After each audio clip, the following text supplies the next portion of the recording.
찌하, 안녕하세요. 자, G2 부셔 1강입니다. G2 부셔는 지구과학 2 개념을 3강으로 정리하는 초스피드 개념 강의예요. 제가 지구과학 1도 지구 부셔라고 3강으로 끝내기를 올렸었거든요. 자, G2도 3강으로 끝내보겠습니다. 자, 오늘은 그 첫 번째 1강 고체 지구고요. 좀 할 내용이 많기 때문에 힘을 내서 들으셔야 돼요. 저도 힘내서 원테이크로 해보려고 지금 옆에 힘을 낼 수 있는 쪼꼬 음료도 이렇게 준비해 놓고 시작하고 있습니다. 자, 그러면 바로 들어가 볼게요. 우리 G2에서 제일 먼저 배웠던 내용이 지구의 형성과 진화 과정이죠. 지구 얘기를 하기 전에 우리 지구가 속해 있는 태양계 어떻게 만들어졌는지 얘기부터 해볼게요. 자, 태양계는 성운으로 만들어졌습니다. 성운, 성간 물질들의 모임이죠. 초신성 폭발이 일어나면서 밀도의 차이가 생기고 좀 밀도가 높은 성운이 생기게 된 거예요. 그거에 이제 태양계를 만드는 재료이기 때문에 태양계의 성운이라고 부르고요. 그 태양계의 성운이 수축하면서 동시에 회전을 했어요. 근데 이제 회전을 하게 되면 원심력이 생겨가지고 얘가 구 모양이 아니고 좀 납작한 원반 모양으로 수축하게 되거든요. 그 원반 모양 중심에서는 원시 태양이 만들어지고요. 주변부에서는 미행성체들이 충돌하면서 원시 행성이 만들어지게 돼요. 태양이랑 가까운데 지구형, 먼데 목성형 행성이 만들어지게 되죠. 자, 근데 우린 그 중에서 지구로 들어가 볼게요. 자, 그래서 지구의 이제 진화 과정을 4단계로 나눠가지고 볼 건데, 첫 번째 단계가 미행성체 충돌 단계예요. 자, 이때 그림에서도 보이듯이 지구가 굉장히 조그맣죠. 애기였어요. 그리고 지구 주변에 미행성체도 굉장히 많았습니다. 미행성체들이랑 계속 부딪히는 거예요. 부딪혀서 미행성체들을 지구에 붙이는 겁니다. 이렇게 지구 몸에 붙는 거예요. 그럼 지구의 이제 크기도 커지고 질량도 커지고 충돌에 의해서 지구 표면의 온도도 높아지게 되겠죠. 그래서 지구가 녹습니다. 두 번째 단계가 마그마 바다 단계예요. 지구가 녹은 거야. 그러면 이제 지구의 유동성, 움직일 수 있는 성질이 생기겠죠. 근데 지구를 구성하고 있는 물질이라고 하면 철, 산소, 규소 이렇게 있거든요. 그러면 그 중에 밀도가 큰 철은 가운데로 가라앉게 되고 밀도가 작은 뭐 규소, 산소는 위로 이제 뜨게 되는 거예요. 그러면서 층의 분리가 시작이 됩니다. 중심 쪽에 핵과 그리고 이제 뜬 위쪽에 표면 근처에 멘틀이 생기게 되죠. 그래서 멘틀과 핵의 분리 단계가 세 번째에 나와 있고요. 이제 중심부랑 표면 근처의 밀도를 비교하면 밀도의 차이가 생기는 거죠. 그래서 밀도는 멘틀보다 핵이 크다. 이렇게 나와 있고요. 그 다음 단계는 이제 미행성체와 충돌하는 횟수가 줄어들게 된 거예요. 그래서 지구의 온도가 떨어지게 되고 지구가 식으면서 바깥 껍질이 굳어 지각이 만들어지고 그 이후에 이제 대기 중에 수증기도 응결을 해서 떨어집니다. 비죠. 근데 비가 움푹 파인 곳에 고이니까 바다가 되겠죠? 그래서 원시 지각, 그 이후에 원시 바다까지 만들어진 거예요. 그러면서 동시에 지구 대기 성분도 변하게 되거든요. 이산화탄소의 경우는 감소합니다. 원래는 과거에 되게 많았었는데 걔가 이제 원시 바다가 생기고 물속에 다 녹아버린 거예요. 근데 사실 녹고 끝이 아니고 녹은 다음에 가라앉아가지고 돌멩이가 되었습니다. 그래서 이산화탄소는 감소했고 탄소의 이동 경로가 기권, 수권, 직권이다 이런 의미로 적어 놓은 거고요. 산소 같은 경우는 광합성하는 생물이 등장하면서 산소의 양이 증가하게 되었다. 원래 과거에는 아예 있지도 않았는데 증가하게 되었다. 이렇게 정리해 주시면 됩니다. 자, 그럼 첫 번째 내용, 지구의 탄생과 진화 끝. 자, 그럼 두 번째 내용인 지구 내부 에너지를 볼게요. 우리 지구 내부에 저장되어 있는 에너지를 지구 내부 에너지라고 합니다. 지구 내부 에너지의 그 열원이 뭘까?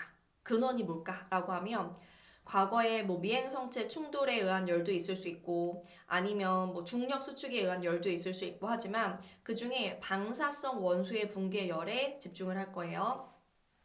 방사성 원소, 뭐 지구과학 원에도 나온 내용이긴 한데요. 방사성 원소들은 굉장히 불안정하기 때문에 붕괴합니다. 근데 그 붕괴하는 과정에서 열이 나옵니다. 그걸 우리가 방사성 원소의 붕괴 열이라고 해요. 그러면 방사성 동위 원소, 원소의 양을 따져보면 그 양이 대륙지각을 구성하는 화강암이 제일 많고 그 다음에 해양지각을 구성하는 현무암, 그리고 이제 멘틀을 구성하는 감남암이거든요. 그러면 화강암이 현무암보다 방사성 원소가 많네. 그럼 대륙지각이 해양지각보다 뭔가 열이 많이 나올 것 같다라는 생각이 듭니다. 근데 우리가 이제 두 번째 지각 연료량이라는 단어로 넘어오게 되면요. 지각 연료량은 지구 내부에 에너지가 있다고 했잖아요. 그래서 지구 내부에서 지구 바깥, 지표 쪽으로 방출되는 그 에너지의 양을 지각 연료량이라고 하거든요. 그럼 우리 지각 연료량은 대륙 지각이 클까? 해양 지각이 클까?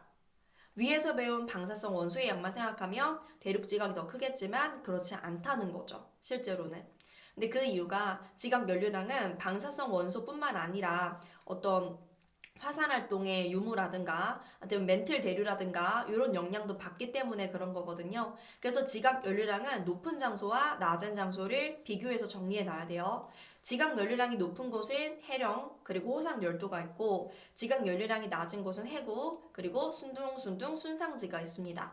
특히 우리가 수려면 경계의 경우 판의 경계에 해당하는 해구에서는 낮지만 경계에서 약간 벗어난 호상열도 부근에서는 화산활동이 일어나니까 지각 연료량이 높다라는 거 기억해 두시고요. 이제 우리 오른쪽으로 와서 지진파와 지구 내부 구조 얘기도 시작해 볼게요.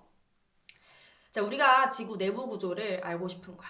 근데 우리 지구 내부를 이제 수박 자르듯이 잘라가지고 보기는 어려우니까 직접적으로 알기는 어려우니까 간접적인 방법을 이용해야 되거든요. 그 간접적인 방법 중에 제일 좋은 게 지진파예요. 지진파를 이용해야지 그 지구 내부까지의 구조를 알 수 있습니다. 그러려면 우리가 지진파에 대해서 알아야 돼요. 자, 지진파는 지구 내부를 통과하는 실제파가 있고 그리고 표면을 지나는 표면파가 있는데 우린 그 중에 실제파에 좀 집중을 해볼게요. 자, 실제파에는 P파와 S파가 있습니다. 우리 그 중에서 누가 더 속도가 빨라요? P파가 더 속도가 빨라요. 그래서 지금 나와 있는 주시곡선 그래프를 보면 가로축이 지난 거리고 그리고 세로축이 도착 시간인데 어떤 지난 거리든 간에 P파가 S파보다 먼저 도착하죠. P파가 더 빠르니까. 근데 이 중에 P파의 경우는 종파입니다. 진행 방향과 진동 방향이 나란하고요. 고체, 액체, 기체를 모두 다 통과 가능해요. 근데 S파의 경우는 횡파입니다. 진행 방향과 진동 방향이 수직이에요. 그리고 얘는 고체만 통과가 가능해요. 됐죠? 그리고 우리가 P파의 도착과 S파의 도착 그 시간의 차이를 PSC라고 해요. 근데 지금 그림에서 보면 알 수 있듯이 지난 거리가 클수록 PSC가 커집니다. 지난 거리뿐만 아니라 진원 거리가 클수록 또 PSC가 커져요. 그래서 PSC가 길수록 진원 거리, 지난 거리가 길다. 이렇게 정리할 수가 있고요. 그리고 여기 적혀 있지는 않지만 여러분 진원 거리라는 건 진원부터 지하에 있는 진원부터 관측소까지의 거리고 지난 거리라는 건 지표에 있는 진항부터 관측소까지의 거리인데 대개는 일반적으로는 진원 거리가 진앙 거리보다 길게 되겠죠. 근데 물론 지표에서 발생하는 지진도 있을 수 있으니까 같을 수도 있긴 합니다. 그래서 결과적으로 진원 거리가 진앙 거리보다 크거나 같다라는 것도 기억해 두시고요. 그 다음에 진원 거리 같은 경우는 구하는 공식이 있죠. VP-VS분의 VP 곱하기 VS 곱하기 PSC다. 요거는 외운다기보다 우리가 빠르게 유도할 수도 있는 공식이죠. 그래서 지진파 관련해서는 약간의 계산할 수 있는 문제도 나올 수 있다라는 거. 그 여기 적어놓진 않았지만 우리가 세 개의 관측소에서 진 원거리를 반지름으로 해서 원을 그린 다음에 거기서 진앙 찾고 진원 깊이 찾는 그런 방법도 생각해 주셔야 돼요. 됐죠? 자, 그럼 이제 지진파를 이용해가지고 지구 내부 구조를 구해볼게요. 자, 우리가 지구 내부 구조가 지각 멘틀 외 내액이라는 건 알고 있어요. 그건 옛날에 저학년 때도 배웠으니까. 근데 이제는 그 지구 내부 구조가 어떻게 생겼는지 뿐만 아니라 어떻게 알아냈는지를 아셔야 됩니다. 그걸 지진파를 이용해서 알게 됐는데, 지진파의 속도라는 게 사실 뭐 피파의 속도라고 하면 어느 깊이든 간에 피파의 속도가 계속 일정한 값은 아니에요. 깊이에 따라 피파의 속도가 달라집니다. S파도 마찬가지고. 그래서 지진파의 속도 변화를 깊이에 따라 그래프를 그려볼게요. 자, 오른쪽 위에를 보세요. 뿅 등장했습니다. 자, 일단 실선이 있고 점선이 있는데 실선과 점선 중에 뭐가 피파일까? 그치? 피파가 더 빠르니까 적어볼게요. 펜. 지금 점선이 피파고 그리고 실선이 S파 이렇게 됩니다. 그리고 여기에서 이제 지진파의 속도들이 깊이에 따라 달라지는데 지진파의 속도가 약간 불연속적으로 변하는 곳이 있어요. 거기를 우리는 불연속면이라고 해요. 일단 깊어지다가 얕은 곳, 그 지표 근처에서 지진파의 속도가 훅 하고 늘어나는 구간이 있어요. 거기를 우리가 모호면이라고 합니다. 모호면은 지각과 멘틀의 경계예요. 대략 한 모호면의 깊이가 5에서 35km 정도입니다. 그러니까 뭐 해양 지각이냐 대륙 지각이냐에 따라 다른 거겠죠. 그리고 쭉 내려오면 여러분도 보이듯이 한 2,900km 정도에서 지진파의 속도가 훅 하고 감소하게 돼요. 여기를 우리가 구텐베르크 불연성면이라고 하고요. 그리고 이제 5보다 살짝 아래 한 5,100km 정도에서 지진파의 속도도 불연속 쪽으로 이번엔 증가하게 되죠. 여기를 우리가 레만면이라고 해요. 이 불연성면의 경계로 해서 지구 내부의 층을 나눈 거거든요. 모으면 위쪽을 지각이라고 하고요. 모으면 아래쪽을 멘틀이라고 하고요. 구텐베르크 면부터를 이제 외액이라고 하고요. 레만 면부터를 내액이라고 하는 거예요. 근데 보세요. 일단 지각부터 멘틀까지는 깊이에 따라 대체로 속도가 증가합니다. 그러다가 이제 속도가 훅 불연속 쪽으로 증가하는 곳을 모으면이라고 해요. 근데 자세히 보면 알듯이 약간 속도가 훅 감소하는 구간도 있어요. 거긴 뭐냐면 우리 저속도층이라고 부르거든요. 거기는 연약권입니다. 연약권은 부분 용융 상태이기 때문에 속도가 훅 하고 느려지는 그런 구간도 있다라는 거 체크를 해두시고요. 그 다음에 이제 구텐베르크 불연속 면을 보면 속도가 불연속적으로 굉장히 크게 감소하게 돼요. 이거는 외액이 액체 상태이기 때문에 그렇습니다. 그래서 S판은 고체밖에 통과를 못하니까 아예 속도가 0이 돼서 그 이후로는 끊기게 된 거고요. 피파도 그 이후로 진행은 하나 속도가 굉장히 훅 감소하게 됐죠. 그 다음에 이제 레만면에서 외액과 내액은 성분은 똑같지만 상태가 다르죠. 액체에서 고체가 되니까 피파가 불연속적으로 속도가 증가하게 된다라는 거, 이 깊이에 따른 지진파 속도 변화를 봐주시고요. 이제 왼쪽에 있는 지구 내부 구조로 다시 내려올게요. 자, 이 지구의 단면에다가 지진파들이 통과하는 경로를 그려놓은 건데, 일단은 지진파가 지금 보면 멘틀에서는 이렇게 통과하죠. 이렇게 약간 핵 쪽으로 볼록한 경로 이렇게 통과하게 되는데, 그 이유가 뭐냐면 아까 전에 멘틀에서는 깊이에 따라 대체로 속도가 증가한다고 했잖아요. 근데 지진파는 속도가 느린 쪽으로 경로가 휘어지게 돼요. 그러니까 멘틀에서는 얕은 쪽이 속도가 느린 쪽이니까 얕은 쪽으로 휘어지게 돼서 이런 모양으로 경로가 나온 겁니다. 그러면 어디까지 그렇게 가냐면 진안각 여기 보면 103도까지는 그런 식으로 가게 되는 거예요. 됐죠? 그런데 우리 이 멘틀 아래 외액이라는 또 다른 층이 있기 때문에 103도 이후로는 S파는 아예 통과를 못하게 되고요. P파의 경우는 이제 외액에서 속도가 훅 하고 느려지니까 속도가 느린 쪽이 외액 쪽 더 깊은 쪽이잖아요. 그래서 외액 쪽으로 경로가 휘기 때문에 여기서 이런 지금 나와 있는 이런 경로를 따라서 그 다음에 142도에 도착하게 되는 거예요. 그래서 피파 같은 경우는 103부터 142도까지 도착을 안 해요. 암영되고요. S파는 103도부터 쭉 180도까지 암영됩니다. 그래서 우리가 피파의 암영대를 통해서 지구 내부에 또 다른 층이 있구나. 핵의 존재를 알게 됐고요. 그리고 S파의 암영대를 통해서는 그 층이 S판 통과하지 못하는 액체 상태구나. 핵의 상태를 알게 됐어요. 근데 여기서 핵의 발견, 핵의 상태라고 했지 외핵이라고 하진 않았거든요. 이때까지는 우리가 내핵은 몰랐던 거예요. 근데 그 이후에 원래 피파의 암영대라고 알려졌던 110도에 약하게나마 피파가 도달합니다. 요거는 그 외핵 안에 또 다른 층이 있어야지 가능한 일이거든요. 그래서 외핵 안에, 그러니까 우리가 생각했던 핵 안에 또 다른 핵이 있구나. 그래서 그걸 우리가 내핵이라고 부르는 거예요. 그래서 110도에 약한 피파가 도달하는 거, 이걸로써 우리 내핵을 발견하게 된 겁니다. 되셨죠?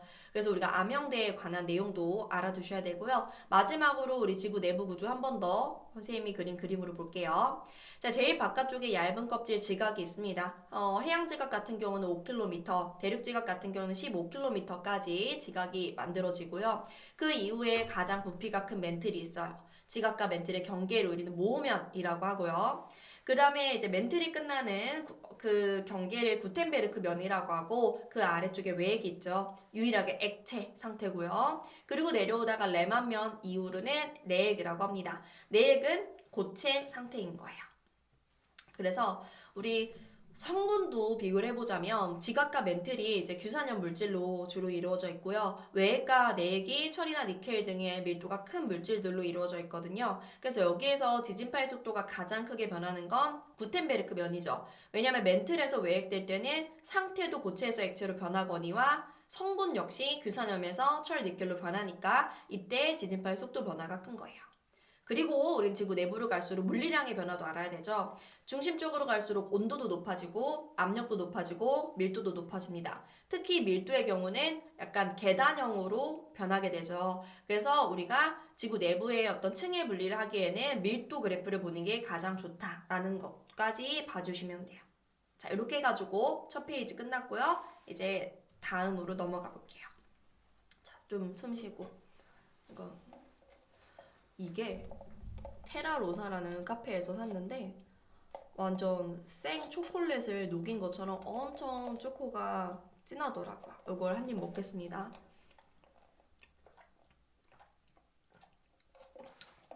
지금 저도 이 지토 부셔를 빠르게 정리해야 된다는 생각에 약간 마음이 급하게, 선생님이 원래 성격이 엄청 급하거든요. 그래서 안 그래도 성격이 급해가지고 말이 빠른데 더 빠르게 말했던 것 같아요. 일단 첫 번째 주제를 끝났으니까 두 번째 주제 좀 숨 쉬면서 해볼게요. 자, 지각평형설이 나왔어요. 지각평형설은 이겁니다. 우리 지각이랑 멘틀 중에 누가 더 밀도가 커?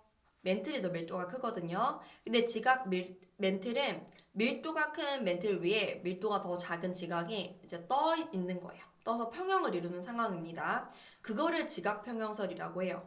그래서 우리가 그 지각의 밑바닥 있죠. 지각의 밑바닥이 모호면이잖아요. 그 모호면에서의 압력을 이제 계산해야 될 일이 있을 거예요. 근데 우리 압력을 계산할 때는 P는 ρGH라는 공식을 이용하기 때문에 공식을 크게 적어놨어요.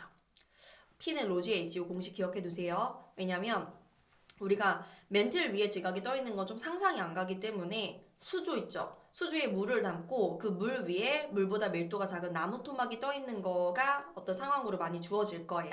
그게 마치 멘틀 위에 지각이 있는 거랑 똑같은 상황이라는 거죠. 그때 우리 어떤 계산하는 문제가 나올 수 있거든요. 근데 그거 처음 풀면 좀 어려울 거예요. 그때 P는 ρGH라는 공식을 이용해야 됩니다. 그때 원리는 이거예요. 나무 토막의 밑바닥 있죠. 나무 토막 밑면에서의 나무 토막 전체 두께가 누르는 압력과 똑같은 깊이에서 물이 누르는 압력이 동일하다라고 해서 식을 세워야 되거든요. 근데 요거는 이제 문제풀이 영상을 보는 게 좋아요. G2는 EBS에 선생님 찍은 강의가 많으니까 수능 특강도 있고 수능 완성도 있으니까 거기서 문제풀이를 보도록 하시고요. 지금 여기서 공식 정도만 언급을 할게요. 그 다음에 지각평형설에서는 에어리설과 프레트설이라는 두 가지의 지각평형설이 나옵니다.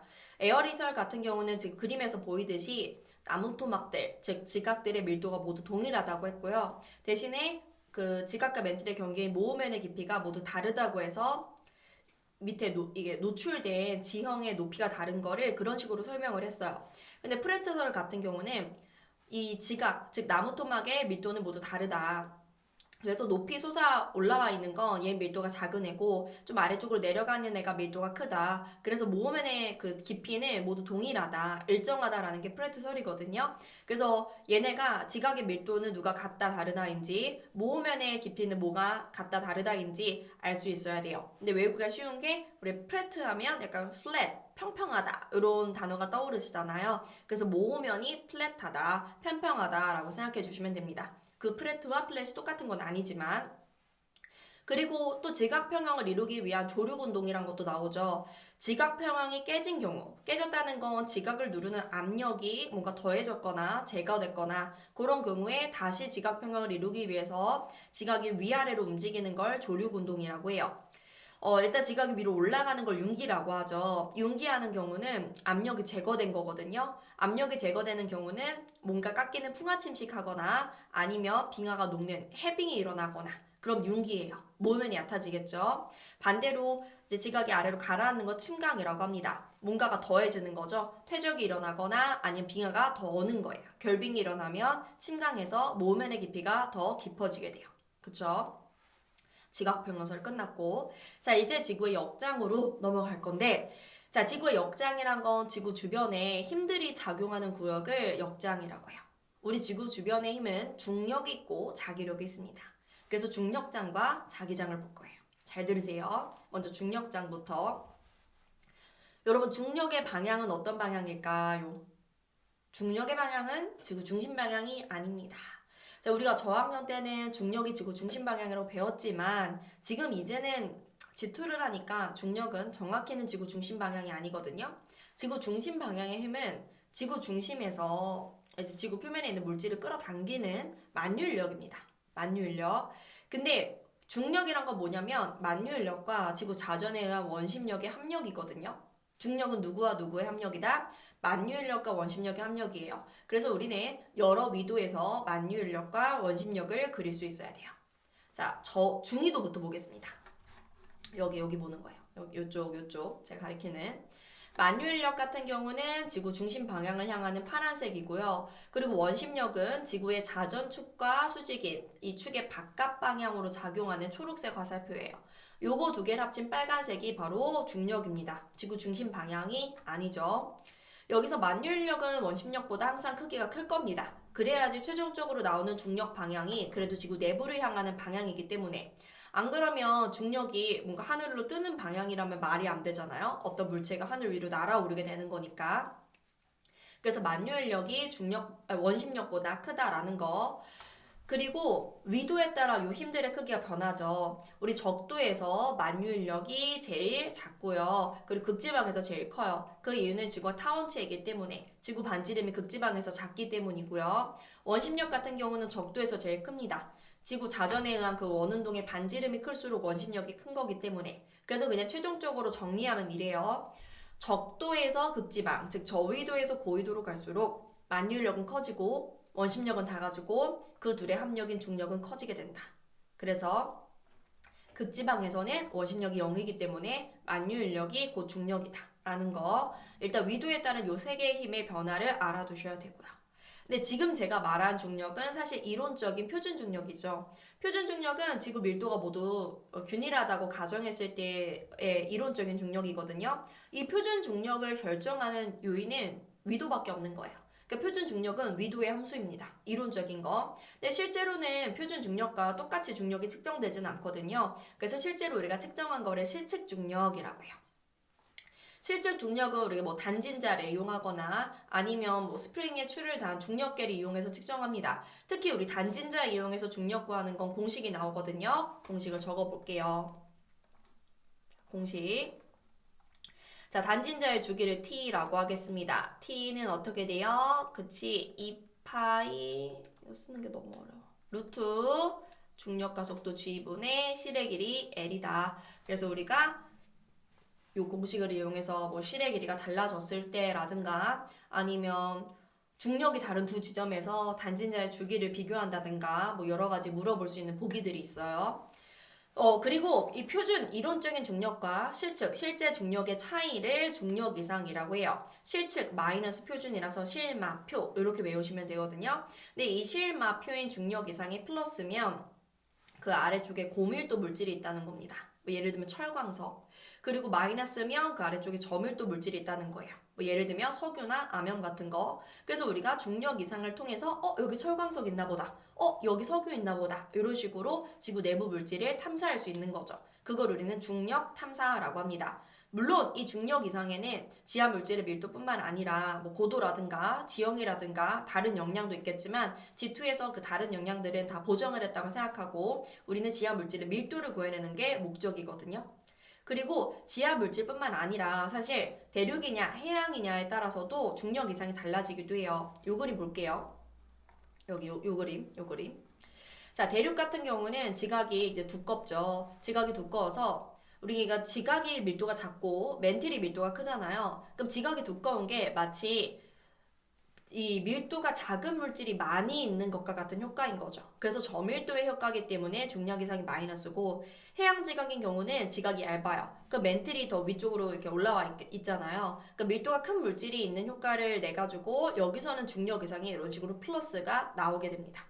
그리고 여기 보이듯이 중력 이상 그래프와 이 모면의 깊이의 형태가 약간 비슷하게 나온다는 것도 봐주시면 좋습니다. 네, 중력 끝. 자, 이제 자기장으로 넘어갈게요. 요 자기장은 혹시 지구과학을 너무 사랑해가지고 지구과학 1과 지구과학 2를 모두 수능에서 보는 친구들도 있을 수가 있어요. 근데 이 지구과학 1에도 자기장 얘기가 나오잖아요. 우리 고지자기 얘기를 할 때. 근데 고지자기에서는 자기장 얘기를 뭐 자세하게 하진 않고 그 자기장을 해석해서 대륙의 이동을 해석할 수 있다. 뭐 이런 식으로 내용이 흘러가는데 이 자기장 내용이 뒤에 자세히 나옵니다. 그래서 여기서 봐주시면 좋을 것 같아요. 자, 일단 자기장은 왜 생기느냐? 자기장의 형성. 자기장이 형성되는 그 원인을 우리는 다이너모 이론이라고 합니다. 다이너모 이론은 뭐 정확하게 밝혀진 건 아니니까 우리도 이 정도만 알면 돼요. 외액 있죠? 외액은 무슨 상태? 액체 상태입니다. 철과 니켈로 이루어진 액체 상태의 외액이 지구가 자전함에 따라 회전을 하면 자기장이 생길 수도 있다. 뭐 그런 식으로 자기장의 원인을 설명합니다. 그 정도로 알아두시면 되고요. 그럼 이 자기장의 역할이 있습니다. 자기장은 태양으로부터 오는 되게 고에너지, 에너지 높은 입자들인 태양풍을 차단해주는 역할을 해요. 그래서 우리 지구를 좀 보호하는 역할을 해준다라는 거고요. 그럼 이제 자기장 모양을 한번 볼게요. 뭘 볼 거냐면 요거 볼 거예요. 요거. 자, 보시면 우리 지구의 여기가 북극, 여기가 남극 쪽이에요. 사실 우리는 이게 이제 지구의 자전축이거든요. 지구의 자전축. 지구의 자전축이 만나는 지표상의 지점을 지리상의 북극과 지리상의 남극이라고 해요. 우리가 흔히 위도 90도, 남이 또 90도라고 하는 곳이 지리상 북극, 지리상 남극이에요. 근데 우리가 나침반을 이용해가지고 북쪽을 찾았을 때 가리키는 그 북쪽은 지리상의 북극 방향은 또 아니거든요. 약간의 차이가 있어요. 다시 자기장 얘기로 돌아오면 지구는 지구 내부에 거대한 막대 자석이 있는 것과 같이 자기장이 생깁니다. 막대 자석의 N극이 남쪽에 있고 S극이 북쪽에 있어요. N극에서 나와서 S극으로 들어가는 식으로 자기장이 만들어지니까 N극 쪽, 즉 남반구 쪽에서 나와서 북반구 쪽으로 들어가요. 그래서 이 막대 자석의 N극 연장에서 만나는 여기를 우리가 지작이 남극이라고 하고요. S극 연장에서 만나는 점을 지작이 북극이라고 해요. 그래서 일단 첫 번째로 지리상의 북극과 지작의 북극이 다르다. 뭐 아주 큰 차이가 나는 건 아니지만, 그리고 자기장은 지작이 남극에서 나와서 지작이 북극으로 들어가는 형태예요. 그래서 우리는 여기 지금 자기적도 실제 이렇게 뭐 직선은 아니지만 자기적도, 그리고 북반구 중위도, 그리고 자북극에서의 자기장의 형태를 지금 오른쪽에 그린 거 보세요. 자기적도에서는 수평면과 나란하게 자기력선이 그려지고, 북반구 중위도에서는 이제 아래쪽으로 대각선 내리 꽂히는 방향, 그 다음에 자북극에서는 이게 수직으로 또 내리 꽂히는 방향이거든요. 근데 일단 우리가 아래 방향을 향한다. 북반구에서는 아래 방향, 그리고 남반구 중에서는 이제 위로 향하는 방향이다 라는 거를 봐주세요. 그리고 저는 이 중에서 우리나라가 북반구 중위도에 해당하니까 이 북반구 중위도의 자기력을 좀 입체적으로 그려보겠습니다. 얘가 이제 아래쪽으로 가는 거니까 그게 이제 아래쪽에 있는 직육면체 그림이거든요. 여기서 이거 그려야겠다. 펜으로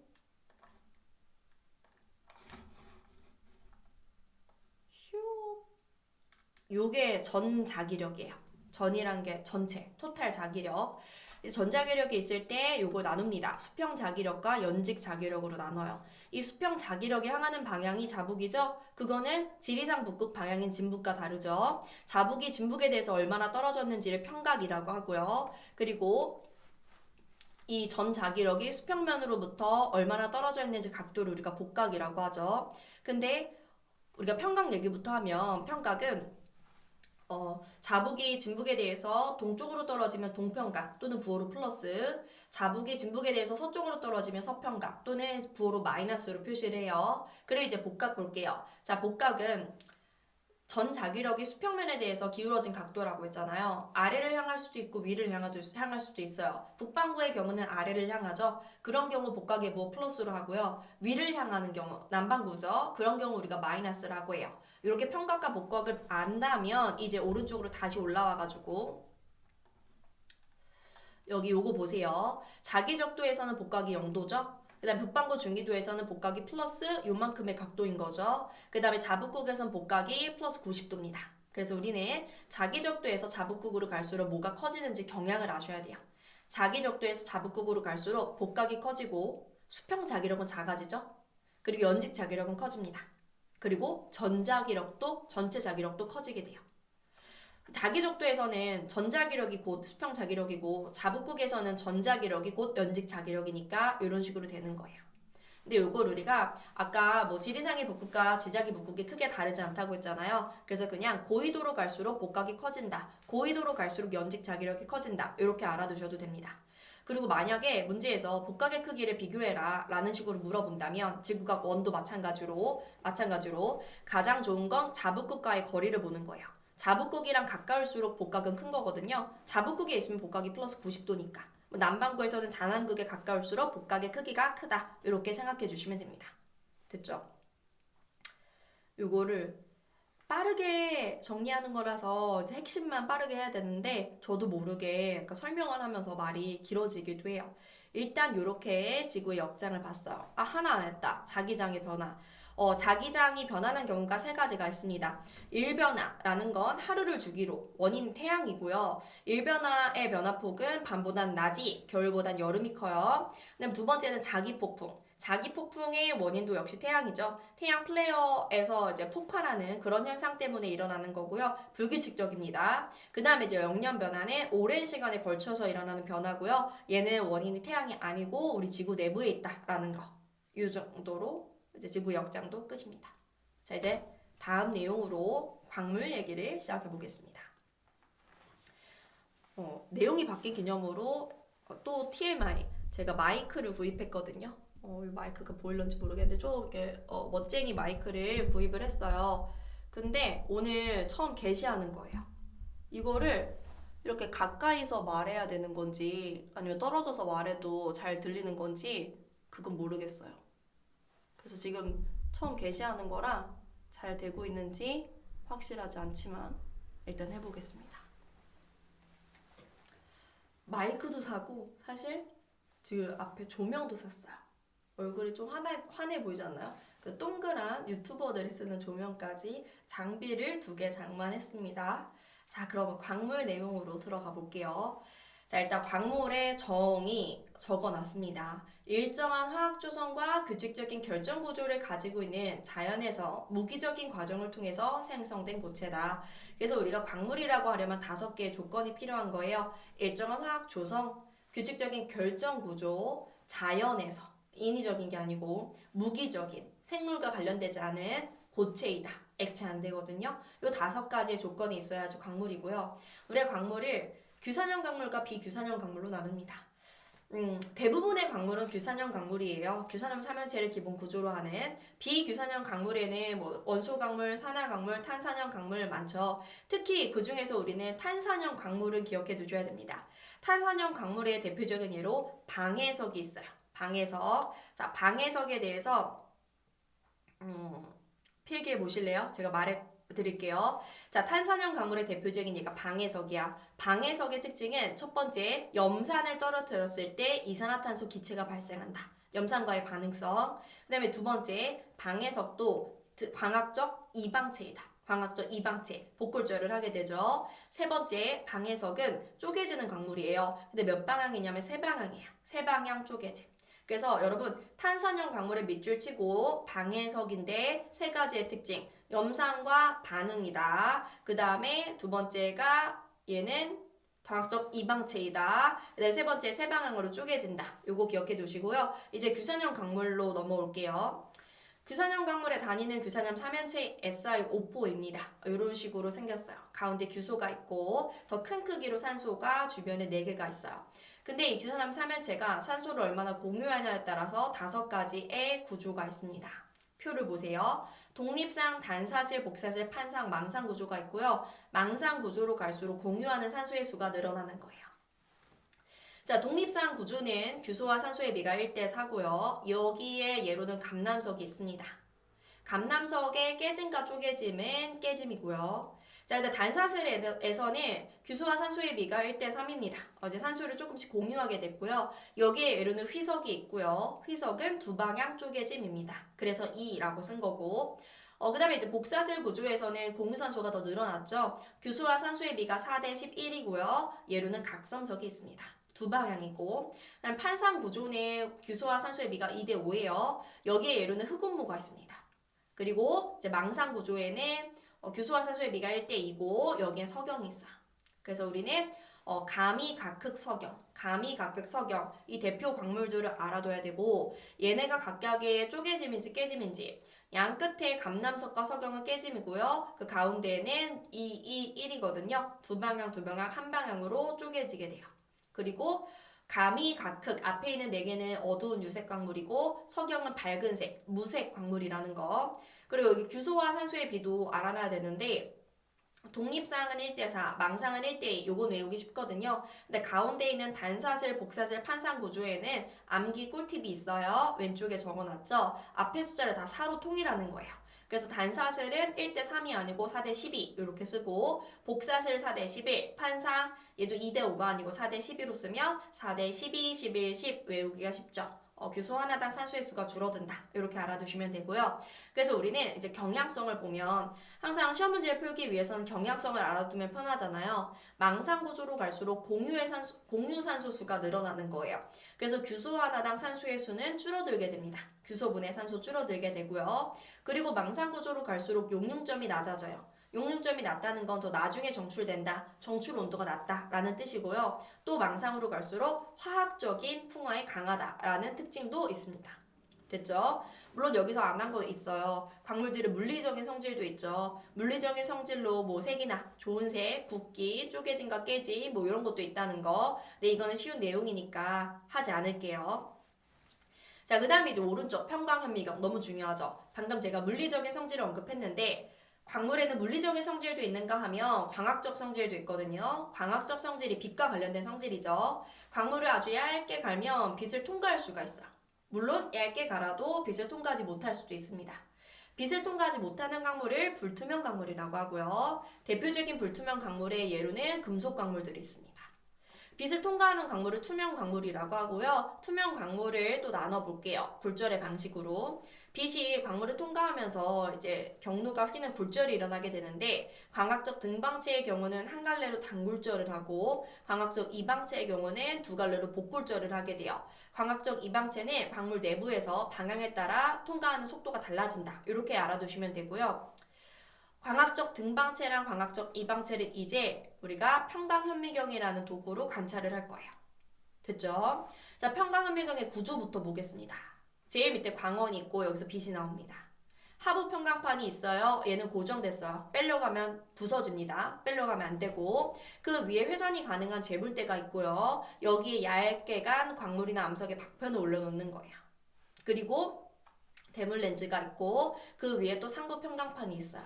상부 평광판은 뺐다 꼈다 삽입이 가능합니다. 그래서 하부는 고정, 상부는 삽입이 가능하다. 그리고 하부와 상부 평광 방향은 항상 수직이다 라는 거. 그리고 이제 우리가 눈을 갖다 대고 보게 되는 거죠. 그때 상부 평광판을 뺀 상태를 우리 개방 니콜이라고 하고 넣은 상태를 직교 니콜이라고 해요. 등방체와 이방체를 각각의 상황에서 볼게요. 자, 광학적 등방체를 개방 니콜로 해서 보면 보입니다. 개방 니콜에서는 안 보일 수가 없거든요. 투명 광물이라면 그냥 확대돼서 보이겠죠. 광학적 이방체 역시 보여요.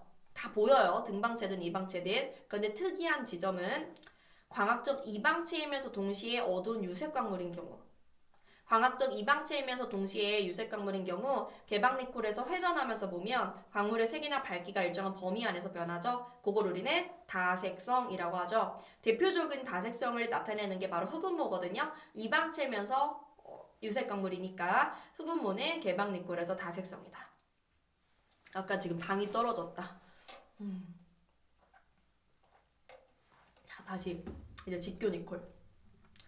직교 니콜은 상부 평광판을 끼운 상태예요. 이렇게 껴가지고 보는 상태인데 광학적 등방체는 아예 안 보입니다.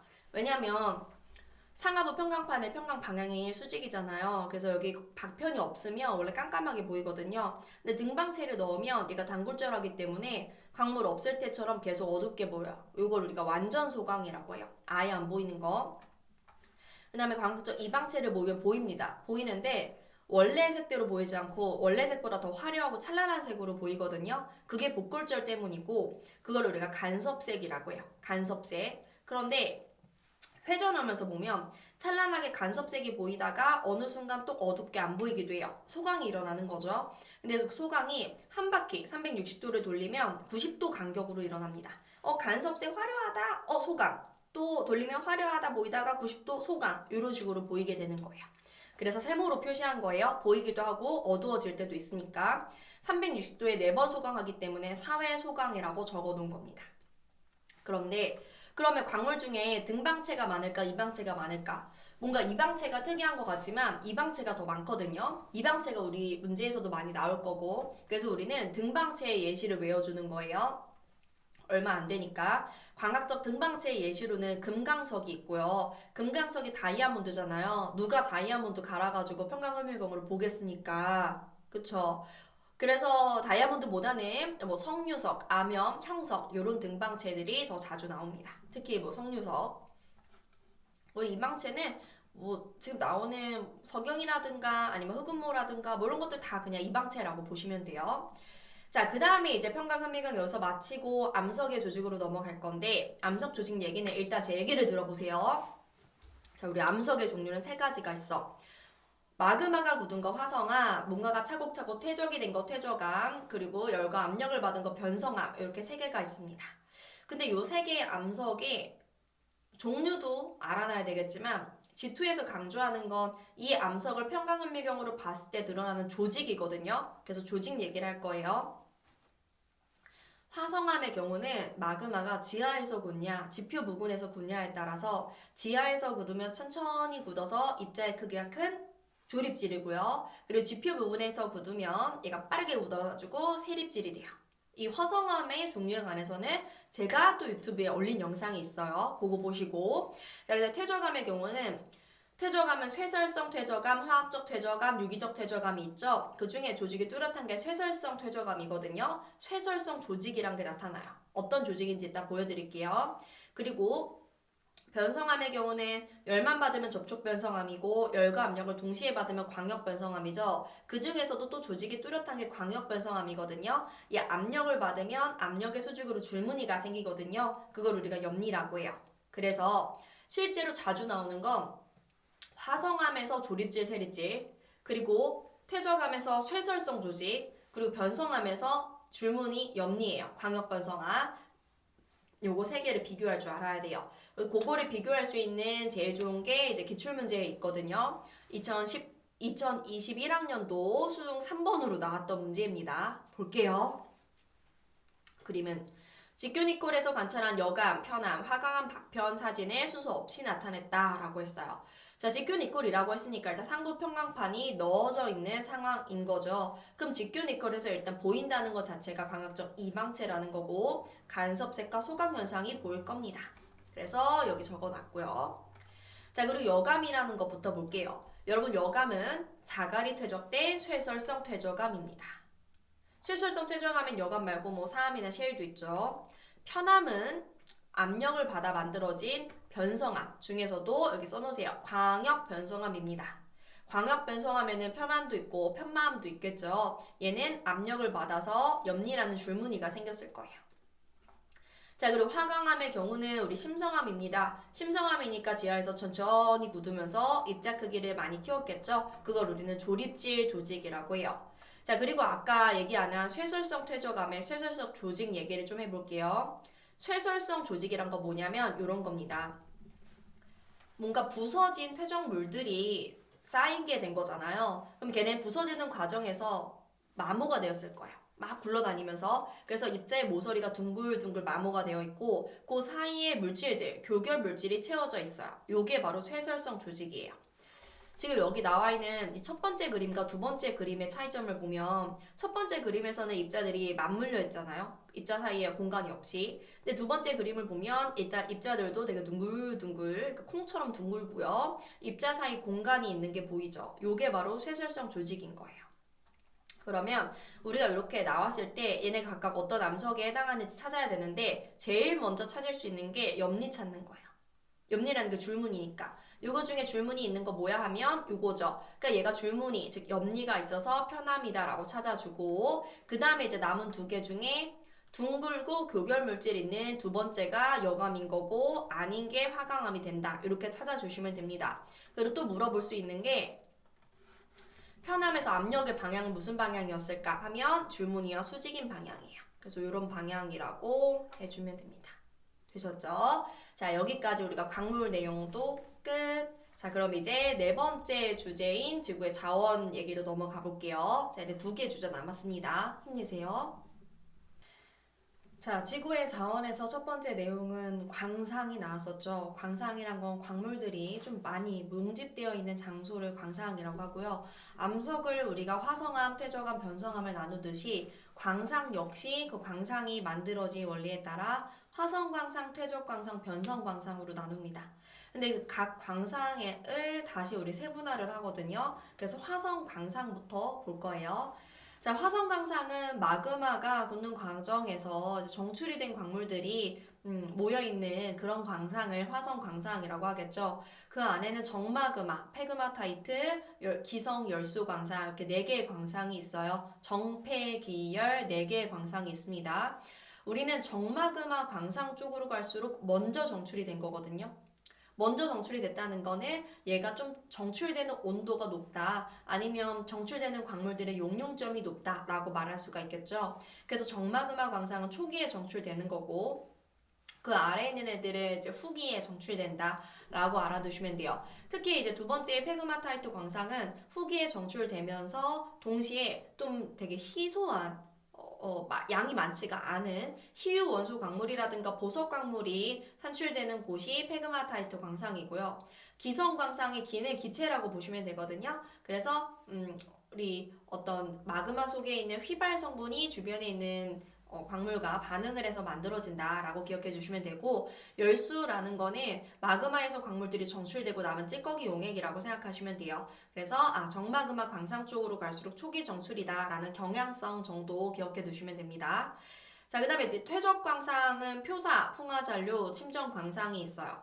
표사 광상이 약간 쇠설성 퇴적암처럼 표사의 표가 이제 지표면이라고 생각하시면 돼요. 그래서 얘는 어떤 바람 등에 의해서 잘게 부서진다라고 기억해 주시면 되고요. 여기에 예로 뭐 사금 아니면 금강석이 있습니다. 그다음에 풍화 잔류 광상, 요거는 화학적 풍화를 받은 광물이다, 화학적 풍화의 산물이다라고 기억해 두시면 되고, 여기에 예로는 이제 정장석이 화학적 풍화를 받은 고령토, 그 고령토가 한 번 더 화학적 풍화를 받으면 보크 사이트죠. 그래서 고령토와 보크 사이트는 풍화 잔류 광상의 예시다. 그다음에 침전광상은 석회석, 석고, 석으로 시작하는 두 개의 암염과 호상 철광층이 있어요. 그래서 우리가 아까 앞서 화성 광상의 경우는 이 각 광상의 특징을 다 외울 순 없고, 여러분이 참고서에 있는 그 각 광상의 특징을 읽다 보면 키워드 단어가 보일 거예요. 그 키워드 단어를 중심으로 기억해 두시고, 퇴적 광상의 경우는 요 세 종류의 퇴적 광상에서 산출되는 광물의 예시를 기억해 두셔야 돼요. 예를 들면 뭐 정장석이 이제 풍화받은 고령토와 보크사이트 하면 풍화 잔류 광상, 아니면 뭐 석회석 하면 침전 광상, 이렇게 예시를 짝지을 수 있어야 돼요. 특히 우리 호상 철광층을 보면 철 광상이거든요. 철을 얻을 수 있는, 우리가 철 광상이라고 하면 화성 광상으로 생각하기 쉬운데, 실제 뭐 화성 광상으로 만들어진 철 광상도 있겠지만 퇴적 광상에 해당하는 경우가 더 많거든요. 그게 바로 호상 철광층이고요. 이건 언제 만들어진 거냐면 성캄브리아 시대. 성캄브리아 시대에 이제 광합성을 하는 남세균이 등장을 합니다. 그래서 물속에 녹아있던 철 이온과 남세균이 광합성을 통해 만든 산소가 결합해서 산화철이 되고, 그 산화철이 침전돼가지고 지금 우리가 철을 얻는 호상 철광층이 만들어진 거예요. 자, 그리고 변성광상은 우리가 변성의 종류도 접촉 변성과 광역 변성으로 나누듯이 변성 광상도 광역 변성 광상과 접촉 교대 광상으로 나눌 수가 있거든요. 광역 변성 광상의 예시가 너무 중요합니다. 흑, 활석 이렇게 세 종류. 흑연, 활석, 성면이 산출되는 건 광역 변성 광상이다. 기억해 주시고, 이 세 가지 모두 비금속 광물이라는 거. 접촉 교대 광상은 변성광상이라고 적어놨지만 어떤 학문에선 요거를 화성광상으로 구분하기도 하거든요. 그래서 요거는 광역변성광상보단 좀 덜 중요한 거. 그래서 광상을 처음 공부할 때는 이게 뭔가 이제 내용이 여러분이 그 문제집 같은데 아니 교과서에서 읽어도 정리가 안 되고 외울 게 많다 이렇게 느껴질 수가 있거든요. 일단은 뭐 그렇게 줄글로 된 것도 한 번씩 읽어봐야 되겠지만, 한번 그 줄글로 된 거를 읽고 이해를 했으면 키워드 중심으로 기억해 주시면 됩니다. 자, 그리고 이제 오른쪽에 광물과 암석의 이용을 볼게요. 자, 우리 광물은 금속 광물과 비금속 광물로 나누고요. 금속과 비금속 가장 큰 차이가 재련의 유무예요. 얘네들을 가공하는 과정에서 금속 광물은 재련 과정을 거치고 비금속 광물은 거치지 않습니다. 이게 이제 제일 중요하고, 뭐 그 외에 금속의 경우는 열이나 전기를 잘 이제 전한다라는 특징도 있고요. 뭐 광택이 난다 이런 특징도 있죠. 그래서 금속 광물의 예로 철이 있습니다. 철은 우리 지구에서 제일 많은 금속 광물이에요. 그리고 알루미늄. 알루미늄은 지구에서 제일 많은 건 아니지만 우리 지각에 제일 많은 금속입니다. 그리고 구리 같은 경우는 우리 일상에서 정말 많이 볼 수 있어요. 전선을 만들 때 이용하고요. 그리고 아연, 뭐 텅스텐, 그리고 히토류는 조금 낯설죠. 히토류는 최근에 많이 쓰거든요. 첨단 산업에 많이 쓰이고 우리 뭐 쓰는 스마트폰 아니면 컴퓨터 등에 많이 쓰이는 광물이라고 생각하시면 돼요. 그 다음에 이제 비금속 광물의 예시로는 흑연. 여러분 혹시 이제 연필로 필기하면서 듣는 사람들은 여러분의 연필심이 바로 흑연입니다. 그리고 음모. 음모는 아까 전선을 구리로 만든다고 했는데 그 전선을 이게 구리 전선에 노출해 있으면 너무 위험하잖아요. 그 전선을 감싸는 그 용도로 음모를 사용을 해요. 그 다음에 장석. 그리고 석회석. 석회석은 시멘트의 원료로 이용이 되고 그리고 고령토는 도자기 만들 때 규사는 유리 만들 때 이용하는 광물이에요. 그래서 우리가 각 광물들을 어디에 이용하는지, 각 광물이 금속인지 비금속인지 이 정도를 알아두시면 됩니다. 여러분 졸리죠? 선생님이 잠깐 아까 광물까지 설명하고 끊었다가 지금 다시 찍거든요. 근데 얼마나 촬영했는지 보니까 44분을 촬영을 했더라고요. 그러니까 내가 아무리 짧게 하려고 해도 이게 일단은 전체를 하니까 좀 길어지는 것 같아요. 저도 지금 사실 졸리거든요. 지금 시간이 5월 29일 일요일 10시 20분이에요. 10시 20분. 일요일 10시 20분. 다음에 날에 이제 월요일에 출근을 해야 돼서 빨리 자고 싶고 TV를 보고 싶지만 여러분을 위해서 이렇게 찍고 있거든요. 그러니까 힘내시고 저도 사실 지금 조금 졸리지만 힘내볼게요. 자, 그 다음에 이제 자원을 보자. 해양 자원. 해양 자원이란 거 바다에서 얻을 수 있는 자원을 해양 자원이라고 하죠. 해양 자원을 우린 다시 에너지 자원과 생물 자원, 강물 자원으로 나눌 거예요. 가운데에 생물 자원부터 볼게요. 바다에서 얻을 수 있는 생물, 그러니까 물고기 말하는 겁니다. 보통 우리가 어디에 이용하냐면 먹는 데 이용해요. 우리 밥상에 물고기, 생선구이 올라오잖아요.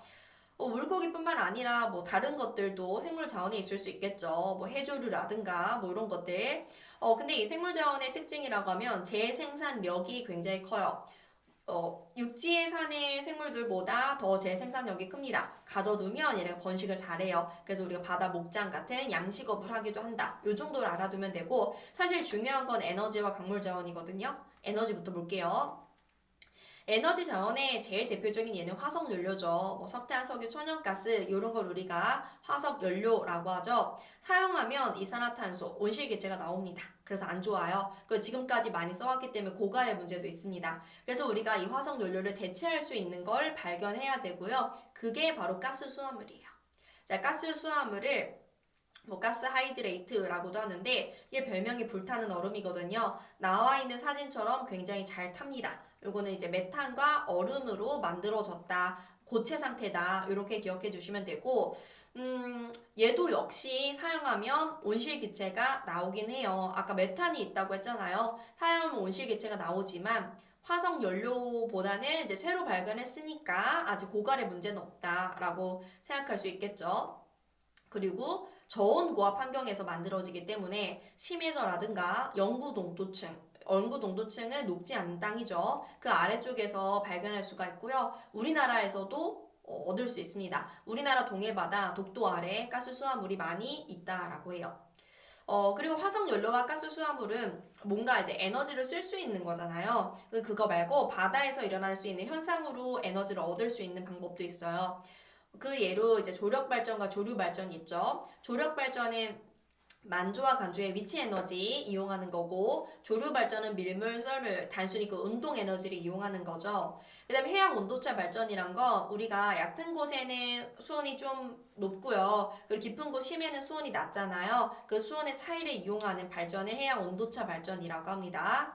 자, 그리고 이제 오른쪽에 광물 자원 볼게요. 자, 광물 자원은 일단은 소금. 바닷 물속에 녹아있는 소금도 일종의 광물이라고 보는 거거든요. 그리고 또 최근에 각광받고 있는 거는 망가니즈 단계가 있어요.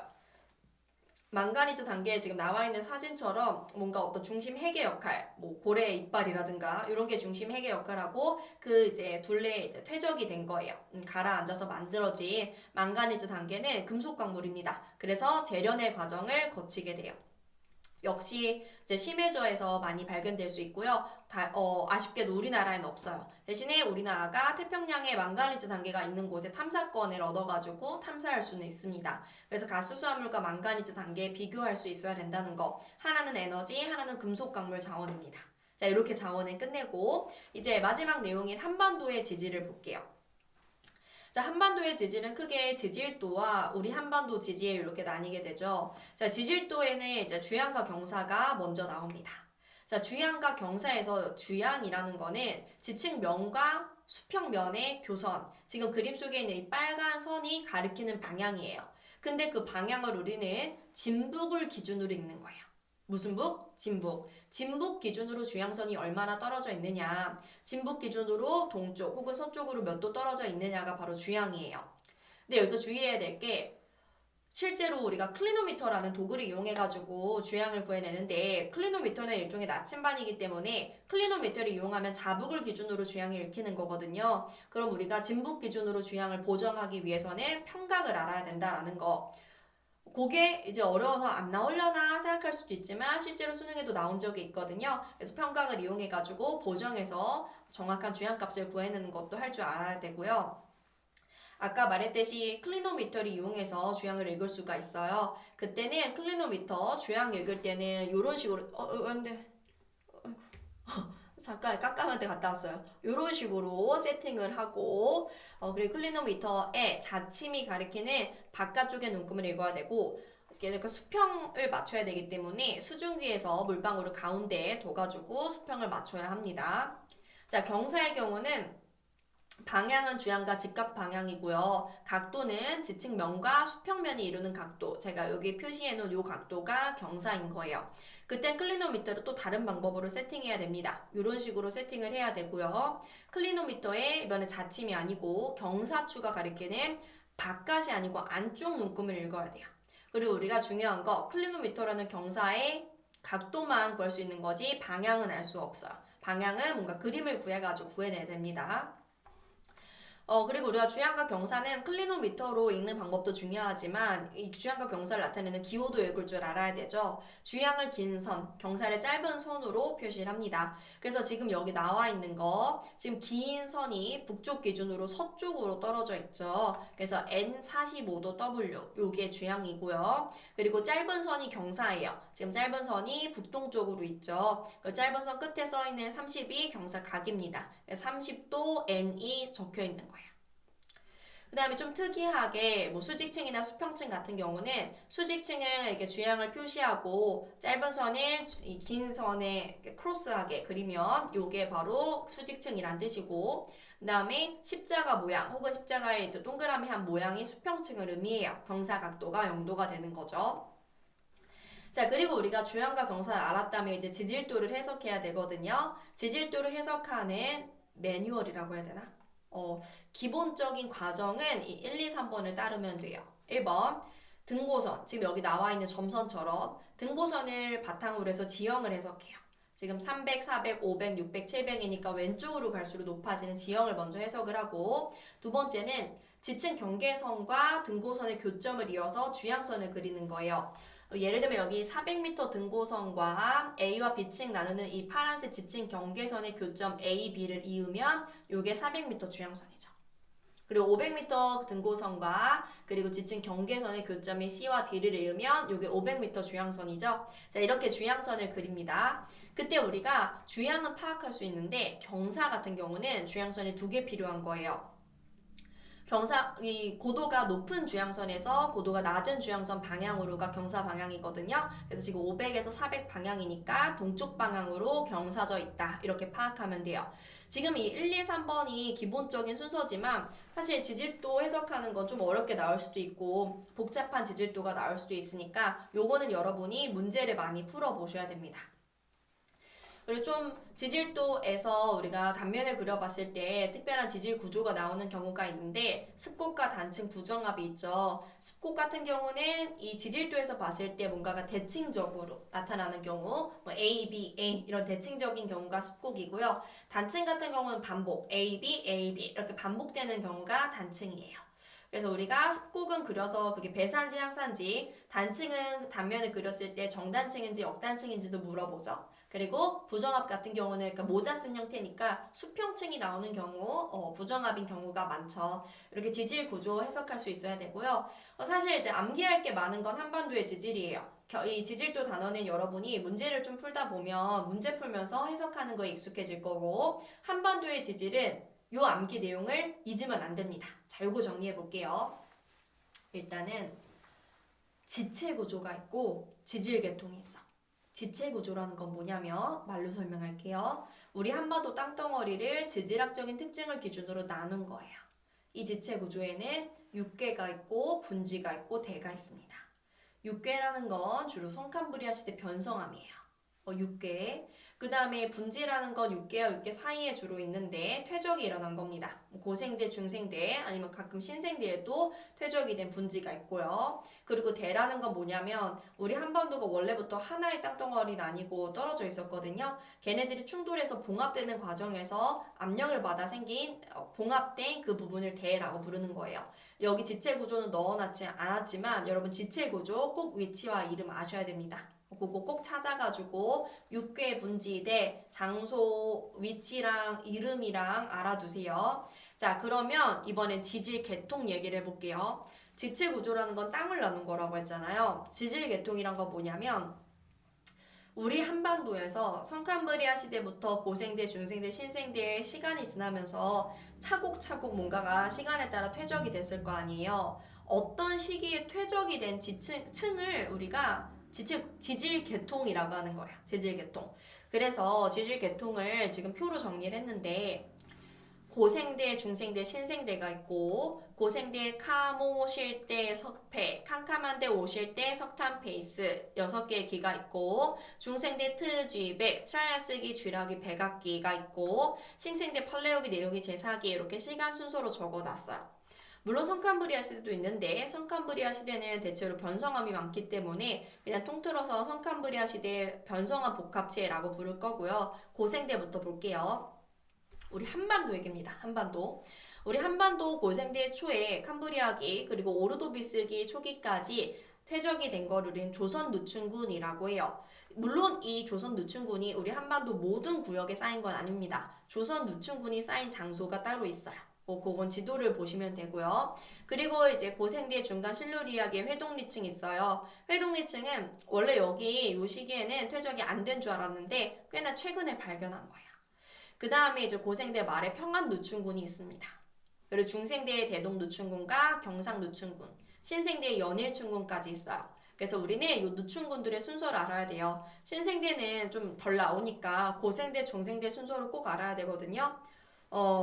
선생님 학교 선생님이잖아요. 계속해서 담임을 하고 있거든요. 한 번도 담임을 안 한 적이 없어. 담임을 하면 학교에 출근해서 제일 먼저 해야 되는 게 조회거든요. 내가 조회에 이렇게 들어갔는데 어느 날 어떤 친구가 조회 시간인데 교실 바닥에 너무나도 평안하게 대자로 누워있는 거야.